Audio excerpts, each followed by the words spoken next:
Hello अस्सलाम वालेकुम। कैसे हैं आप सब? उम्मीद करती हूँ आप सब खैरियत से होंगे। तो नया दिन नया व्लॉग, और व्लॉग में बना नहीं पा रही हूँ। मेरे जो अभी भी व्लॉग लगे थे वो थोड़े से बैक के व्लॉग थे। और आज कौन सा दिन है? आज सैटरडे का दिन है। व्लॉग में आज ही बना रही हूँ। मेरी डॉक्टर की अपॉइंटमेंट भी है और मैं जाने के लिए तैयार भी हुई हूँ। तो मुझे बहुत सारे लोगों के कमेंट आए थे। किसी एक दो लोगों ने पूछा कि आपकी किस चीज़ की सर्जरी हुई है दोबारा। फिर मुझसे पूछा कि बहुत सारे मतलब क्वेश्चन आंसर हो रहे थे। तो किस चीज़ की सर्जरी हुई है दोबारा, क्या आपके ना दोबारा से कैंसर हो गया या अल्लाह माफ़ करे नहीं हुआ। और उसके अलावा पूछे थे कि आपने अरीशा के वीज़े के हवाले से बहुत सारे लोग क्वेश्चन आंसर कर रहे थे। तो मैंने कहा कि चलो वैसे तो मैं ब्लॉग नहीं बना रही हूँ, अभी पेन के लिए थोड़ा सा आसानी है, तो आराम है थोड़ा सा, तो मैं भी थोड़ा सा बोल सकती हूँ। इस दफ़ा तो मुझसे हंसा भी नहीं जा रहा है। और मुझसे सब लोग ये कहते अब तुम्हारा बात करते करते आदी हो गई हो कि मुंह खोले बगैर तुम बात कर लेती है। तो मैंने कहा हाँ, ऐसे ही हो गया कि मेरे मुंह की फुल मूवमेंट नहीं होती और मैं बात आराम से कर लेती हूँ अल्हम्दुलिल्लाह। ये भी अल्लाह पाक का कर्म है कि जब एक प्रॉब्लम होती है तो उसके बाद दूसरी प्रॉब्लम सॉर्ट आउट हो जाती है। तो अच्छा, वीज़े का मैं बताती हूँ पूरा डिटेल के अंदर, और इसके अंदर डॉक्यूमेंट्स वगैरह भी। और यहाँ पे बहुत सारे जो एजेंट्स वगैरह हैं और जो पाकिस्तान में बैठे हैं बेवकूफ़ बना रहे हैं, उन लोग के चक्कर में ना आए और उसमें आपको पैसे भी लॉस्ट होंगे। और कुछ जगह वो सच ही बोलते हैं कि कोई भी यूएई का वीज़ा अप्लाई करते हैं और अगर वो रिजेक्ट होता है तो उसकी पेमेंट नहीं मिलती। इसकी मैं डिटेल में आगे बताती हूँ। और दूसरी बात यह है कि मुझसे लोग पूछे थे, मेरा अल्हम्दुलिल्लाह कैंसर जो था मेरा ब्लाइंड था, सिर्फ एक ही सर्जरी से ख़त्म हो चुका था, जो मेरी फर्स्ट हुई थी 2023 के 18 अक्टूबर को। तो उसी वक्त जो है मेरा ये क्लियर, सॉरी नवंबर को, 18 नवंबर को, तो उसी वक्त जो है मेरा वो क्लियर हो गया था अल्हम्दुलिल्लाह। कोई भी सिम्टम इस तरह के नहीं है। उसके बाद भी मल्टीपल बायोप्सी, मेरे एमआरआई, मेरे सिटी स्कैन और मेरे जितने भी मेडिकल टेस्ट हैं वो उसके बाद बहुत मल्टीपल टाइम्स हो चुके हैं और हर किसी में है नो डिटेक्ट, नो फाउंड। तो अल्हम्दुलिल्लाह ऐसा कुछ नहीं है। मेरे साथ प्रॉब्लम ये था कि जब हम कैंसर की सर्जरी से गुजरते हैं तो हमारा माउथ ओपनिंग ख़त्म हो जाता है। यानी कि जाहिर सी बात है कि जब एक चीज़ काट के निकालते हैं, स्किन दोबारा ज्वाइन होती है, तो हमारा माउथ जो है वो पहले की तरह ओपन नहीं होता है। यानी कि वो इतना होता है या किसी का इतना होता है या किसी का इतना होता है या किसी का इतना होता है, इससे ज़्यादा मतलब जो माउथ ओपनिंग होती है ना वो ख़त्म हो जाती है। तो मेरी माउथ ओपनिंग जो थी वो सिर्फ आई थिंक कि ये 2 फिंगर्स भी नहीं थी। मेरी माउथ ओपनिंग ऐसे थी, बस इतनी ही थी। क्योंकि मेरी ना माउथ ओपनिंग को इतना इफेक्ट नहीं हुआ था, क्योंकि अल्हम्दुलिल्लाह मेरा कोई जबड़ा वबड़ा टच नहीं हुआ था। लेकिन ना यहाँ से जो स्किन जो थी ना, जो ये कटा था यहाँ से, तो ये स्किन बार बार ना ऊपर वाले जबड़े से ज्वाइन हो रही थी। ये 2 दफ़ा कट चुकी थी, लेकिन ये दोबारा बैंड बन जाता था और वो उसको न्यू कर देता था। बस मैं इससे ज़्यादा मुँह नहीं खोल सकती थी। अब जब मेरा लास्ट का जो टूथ है ना, नीचे के ना मेरे ये दांत रिमूव हो गए थे, मसूड़े कट गए थे और ऊपर के दांत मौजूद थे। तो जब मैं बात करती थी, मैं कुछ खाना खाती थी, तो जो ऊपर के जो मसूड़े सॉरी दांत थे ना, उसके नीचे कोई दांत नहीं था। तो वो दांत जाके ना मेरे चिक पे टकराते थे, जो सर्जरी वाली जगह थी ना उस जगह टकराते थे और उसी जगह पे मेरी इन्फ्लामेशन हो जाती थी, उसी जगह पे मेरी स्किन पे ज़ख़म पड़ जाते थे। ज़रा सा भी टच होता था आपको पता है कि जान निकल जाती है, क्योंकि वो ऑलरेडी मल्टीपल सर्जरी वाली जगह है। तो बार बार सूजन हो जाती थी, मुझे दर्द होने लगता था, फिर मुझे सॉल्ट रखना पड़ता था, यानी कि ज़ख़म के ऊपर नमक लगाना पड़ता था, क्योंकि ये उसका यही हल होता है, उससे सूजन वगैरह चली जाती है। तो ये मेरा मल्टीपल टाइम हो रहा था। और जो मेरा वेट लॉस भी हुआ था वो इसी वजह से डॉक्टर ने करवाया था कि मेरा जो है टिश्यू के ऊपर जो है एक्स्ट्रा फैट आ रहा था बार बार, जो मुझे बहुत डिस्टर्ब कर रहा था। तो अब इस दफ़ा देखें वो फैट मेरा नहीं आया, इस दफ़ा मेरा वेट कम हो गया। तो अब वो फैट जो बन रहा था, मेरा कोलेस्ट्रॉल था पहले, तो वो चीज़ अब नहीं आ रही है। अभी भी पूरा रिमूव हुआ है लेकिन अभी वो चीज़ नहीं आ रही है। अब जो है वो दांत पीछे वाला जो विजडम था, बड़ा होता है विजडम आपको पता है, तो वो निकालना बहुत ज़रूरी था। लेकिन उस दांत तक रीच करने के लिए मेरा माउथ ओपनिंग नहीं था। मेरा माउथ ओपनिंग सिर्फ इतना सा था, इसके अंदर जाके ना दांत रिता जा गई है। आजा पहले अस्सलाम वालेकुम कर लो। पहले आप इसकी सुन लें। ये आ गई मेरी शहजादी। हाँ, ये आपको डिस्टर्ब कर रहा है? क्यों डिस्टर्ब कर रहा है? ये लो, ऐशा आप इसे निकलवा लो। अस्सलाम वालेकुम बोल दिया? चलो जाओ। तो वो माउथ ओपनिंग जब तक मेरी बिग नहीं होती जब तक वो उस दांत तक रीच नहीं कर सकते थे। और मेरे मल्टीपल टाइम बार बार स्टिचेस लग रहे थे। तो डॉक्टर ने इस दफ़ा एक नया एक्सपेरिमेंट किया। उन्होंने कहा कि जब आपकी माउथ ओपनिंग हमेशा वो एक बैंड बन जाता है, इस दफ़ा वो स्ट्रेचेस लगते हैं तो बैंड बन जाते हैं। जब स्किन जुड़ती है तो फिर वो पूरा दोबारा से जुड़ जाता है। तो इस दफ़ा हम ये करते हैं कि आपके स्ट्रेचेस ही नहीं लगाते हैं। तो इस दफ़ा स्ट्रेचेस नहीं लगे। और जब मेरा माउथ ओपनिंग किया गया तो यहाँ से लेके यहाँ तक का जो इंटरनल है वो पूरा न्यू कट लगा दिया और वो चीज़ ऐसे ओपन हो गई मुंह मेरा।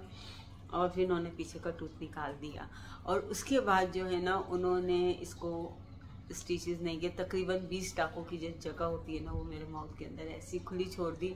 और उसके ऊपर जेल और गॉज वगैरह लगाना था। और आपको पता है, और इसकी वजह से मैं इस दफ़ा स्ट्रो से भी कुछ सक नहीं कर सकती थी, क्योंकि जब हम स्ट्रो से सक करते थे तो ये मेरे होठ है, अब वो फोल्ड नहीं हो रहे पेन की वजह से। ये सब चीज़ें नहीं हो रही हैं।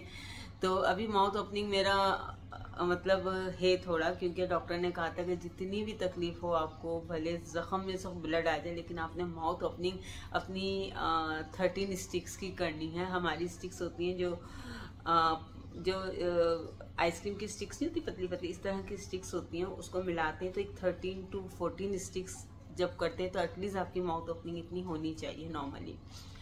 तो वो मैं करती हूँ। मुझे बहुत पेन होता है। मुझे सीवियर किस्म का जो पेन हुआ था उसका रीज़न कुछ और था। उसका रीज़न ये था कि जो मेरी दाढ़, वो डॉक्टर को बहुत बाद में समझ आया कि मैं इस कदर तकलीफ़ में क्यों थी। वो इस वजह से थी कि जो मेरा विजडम दांत रिमूव किया था ना डॉक्टर ने, तो वो आपको पता है कि कोई भी हम दांत अगर रिमूव करवाते हैं तो गोश्त ऑटोमेटिकली बंद हो जाता है। मेरा ऑलरेडी कट लगा था, स्किन खुल गई थी, तो वो जो दांत निकाला था ना, तो वो जो है ना जगह खुद से बंद नहीं हुई।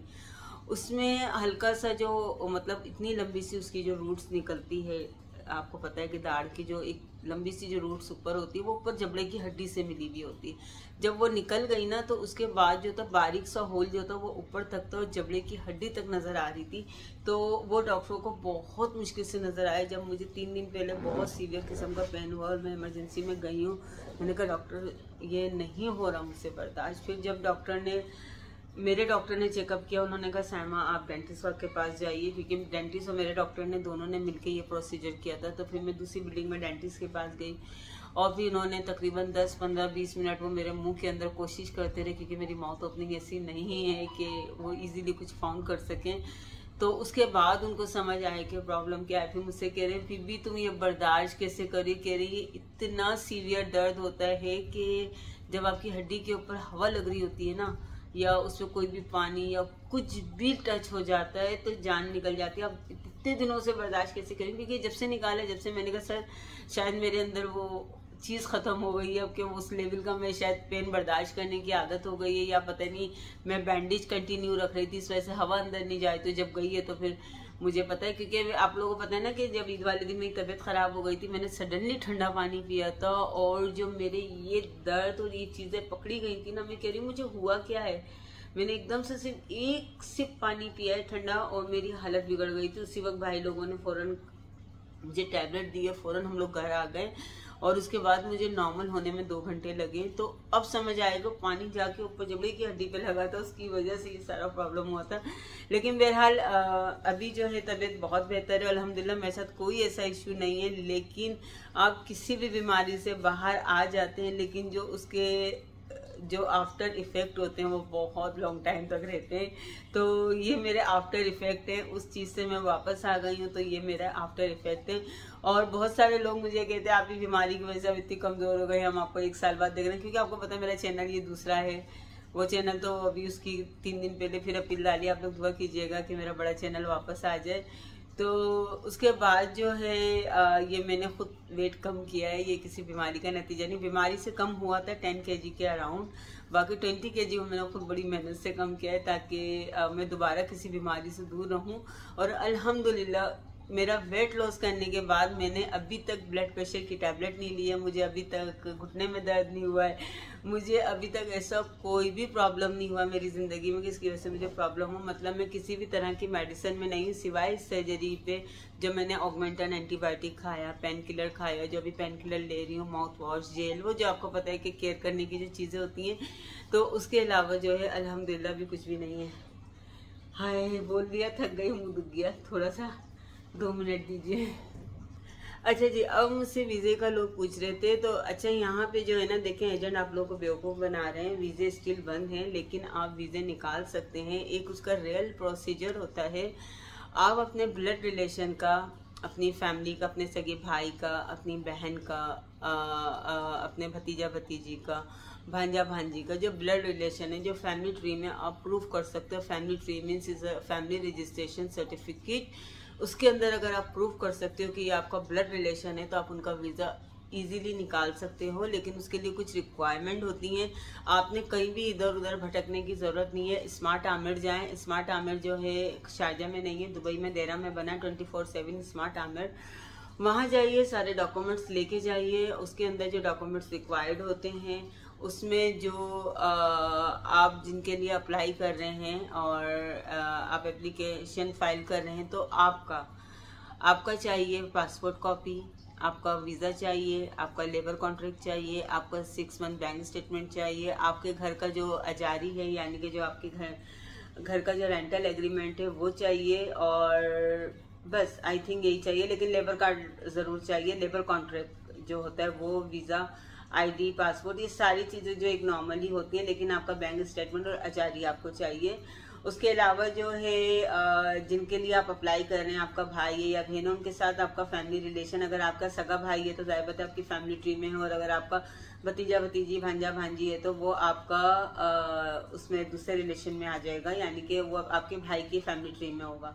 तो आपको जो है दोनों सर्टिफिकेट्स लेने पड़ेंगे, आपका अपना फैमिली सर्टिफिकेट लेना पड़ेगा, और आपका अपनी जो आपके, जैसे मैंने अपने और भाई का फैमिली रजिस्ट्रेशन लिया जिसमें मेरे अम्मी अब्बू और हम सारे भाई बहन थे। फिर मैंने अपने भाई का फैमिली रजिस्ट्रेशन लिया जिसमें उनके सारे बच्चे थे। तो इससे ये शो हो गया कि हाँ भाई ये मेरा भाई है और ये मेरे भाई की बेटी है। तो ये सारे डॉक्यूमेंट्स वहाँ जाएंगे। और उसके अलावा जो है आपको किसी भी तरह की कोई बुकिंग टिकट की है वो, ये सारी चीज़ें ज़रूरत नहीं है। वो कहाँ ज़रूरत होती है वो भी मैं बताती हूँ आपको। रिलेशनशिप के ऊपर अगर आपका कोई ब्लड रिलेशन यहाँ मौजूद है, सिंपली स्मार्ट आमिर में जाके आप इस तरह अप्लाई कर सकते हैं। इसके अंदर कुछ गारंटी अमाउंट रखवाया जाता है, वो गारंटी अमाउंट होता है। उसके अलावा जो है 500 वीज़े वगैरह की फ़ीस होती है, जिसमें 400 समथिंग या 300 समथिंग वीज़ा फ़ीस होती है। 100 जो है आपका एप्लीकेशन प्रोसेसिंग फ़ीस होती है। ये सारा कुछ मिला के 500 लेते हैं। उसके बाद जो गारंटी अमाउंट रखवाते हैं, जो रिफंडेबल होता है, व्हेन आपका जो विजिटर वापस चला जाता है तो आप उसको रिफ़ंड कर दें तो आपके अकाउंट का जो है IBN नंबर लिया जाता है, तो उसके अंदर ऑटोमेटिकली वो क्रेडिट कर देते हैं।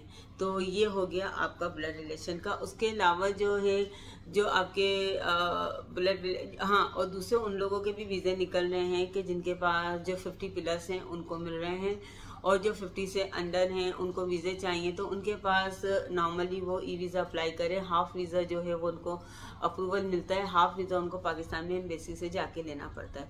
उसके लिए क्या चाहिए होता है, उसके लिए उनको एटलीस्ट $5,000 यानी कि 18,000 दिरहम, यानी कि आपका 14 से 15 लाख का बैंक स्टेटमेंट अकाउंट में बैलेंस होना चाहिए। वो स्टेटमेंट आपको चाहिए। आपका हाफ वीज़ा आएगा, अप्रूवल आ जाएगा। वो वीज़ा लेके आपने अपनी होटल बुकिंग लेके, और उसके अलावा अपना बैंक स्टेटमेंट लेके, उसके अलावा आपकी जो भी डिग्रीज हैं वो लेके, पर्पस ऑफ विजिट जो आपका वैलिड है वो लेके, और आपका ट्रैवल टिकट, रिटर्न टिकट लेके आपने UAE एम्बेसी या कॉन्सुलेट जाना है, तो बाकी हाफ वीज़ा जो है वो आपको वहाँ से मिलेगा। और ये ई-वीज़ा नहीं होता है, ये आपके पासपोर्ट के ऊपर स्टिकर करते हैं ये वाला वीज़ा, ठीक है। ये इस तरीके से वीज़े निकलने। और ये जो ज़्यादातर जो लोग हैं ये देखिए अप्रूव्ड होता है, नॉन अप्रूव्ड होता है। ये अगर आपके यहाँ पे कोई भी है तो शारजा इमिग्रेशन में अप्लाई करवा दें, या खुद से भी आप ऑनलाइन अप्लाई कर सकते हैं। लेकिन अगर आप किसी एजेंट के चक्कर में पड़ते हैं यहाँ पे, तो वो नॉर्मली आपसे, इसकी फ़ीस होती है कोई 300-400 दिरहम होती है, लेकिन वो जो हैं वो लेते हैं 1000-1200 दिरहम वो लेते हैं। गारंटी मनी वो लेते हैं 2000-1900 दरहम वो आपसे चार्ज कर लेते हैं। और उसके बाद जो है आपका वीज़े का पता नहीं होता कि वो आएगा या नहीं आएगा, और रिफ्यूज़ हो जाता है या कुछ ऐसा होता है तो फिर वो आपको पेमेंट वापस करने में भी प्रॉब्लम करते हैं। पूरी पेमेंट नहीं करते, जो सिर्फ आपके 1000 दरहम होंगे सिर्फ वही रिटर्न करेंगे, बाकी वो नहीं करेंगे। तो इस तरीके से एजेंट के पीछे नहीं जाएं आप लोग। सिंपल तरीका है, कोई भी ब्लड रिलेशन है वो खुद जाके स्मार्ट आर्मर से अप्लाई कर ले, खुद सेल्फ सर्विस मैंने भी सेल्फी किया था और मुझे कुछ इश्यू आ गए थे, एडिशनल डॉक्यूमेंट्स चाहिए थे रीशा के, तो उन्होंने उस पर शो हो गया था ऑनलाइन। जब मैंने चेक किया तो मैं गई भी थी, आप लोगों को पता है इमिग्रेशन, लेकिन उन्होंने कहा कि पाकिस्तानी वीज़ा नहीं होगा, वो उन्होंने मुझे भगा दिया वहाँ से। उसके बाद फिर मैंने दोबारा स्मार्ट आर्मर से कांटेक्ट किया, मैंने उनसे कहा कि ऐसे ऐसा है, एडिशनल डॉक्यूमेंट्स आ रहे हैं तो मुझे बताइए क्या चाहिए।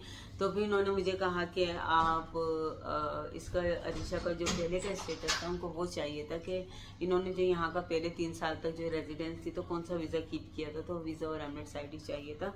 तो वो मैंने हालांकि पहले दिया था लेकिन शायद उनको नज़र नहीं आया, तो मैंने इनको दोबारा से दिया। ये सारी चीज़ें अपडेट होने के 3 दिन बाद मेरा वीज़ा आ गया और ये उसी कोस्ट पे आया है जिस कोस्ट पे आता है नॉर्मली, वही मतलब 400 to 500 दिरहम में। उसके अलावा जो डिपॉजिट है वो डिपॉजिट रिफंडेबल होता है, वो जैसी रीशा यहाँ से जाएगी मैंने उनको रिफंड करना है, मैसेज करना है, उन्होंने मुझे रिफंड कर देना है। तो इसके अलावा कुछ नहीं है लंबा चौड़ा सा। डॉक्यूमेंट्स कंप्लीट हैं तो 100% फैमिली वीज़ा, फैमिली वालों को वीज़ा मिलेगा। हस्बैंड अपनी वाइफ को बुला सकता है, तो उसके लिए मैरिज सर्टिफिकेट्स और आपका नादरा का ID कार्ड और ये सारी चीज़ें लगेंगी। अपने बच्चों को बुलाना है तो वही फैमिली के, आपको पता है कि बर्थ सर्टिफिकेट और फैमिली ट्री वगैरह जो होती है आपका रजिस्ट्रेशन वो लगता है। तो चलें जी, ये वाला ब्लॉग मैं यहीं पर ख़त्म करती हूँ। आज थोड़ी सी ग्रोसरी करनी है मुझे, पहले डॉक्टर के पास जाना है, डॉक्टर से चेकअप करवाना है, उसके बाद वहाँ से मुझे ग्रोसरी के लिए जाना है। तो देखती हूँ वही सफारी जाऊँगी, रिताज थोड़ा सा 1 आध घंटे खेल लेती है। लास्ट वीक भी मैं कहीं नहीं गई थी अपनी तबीयत की वजह से, वो तो ईद के दिन भी थे तो भी नहीं गए थे, सिर्फ ईद और सेकंड डे जो जीनत आपी के साथ गए थे उसके बाद कहीं नहीं गए, और ग्रोसरी भी नहीं की घर की। तो अभी थोड़ी ग्रोसरी करनी है, वो करके आते हैं और हॉस्पिटल जाना है वो करते हैं, तो फिर आपके साथ शेयर करेंगे इंशाल्लाह, अगर हिम्मत रही तो ब्लॉग बनाने की। अभी इतना कुछ बोल लिया ना, अभी मेरे को दर्द होने वाला है, दर्द होगा ज़रूर होगा। तो चलिए अपनी बहुत सारी दुआओं में याद रखिएगा और इंशाल्लाह नेक्स्ट ब्लॉग में दोबारा से मिलेंगे। अल्लाह हाफिज़।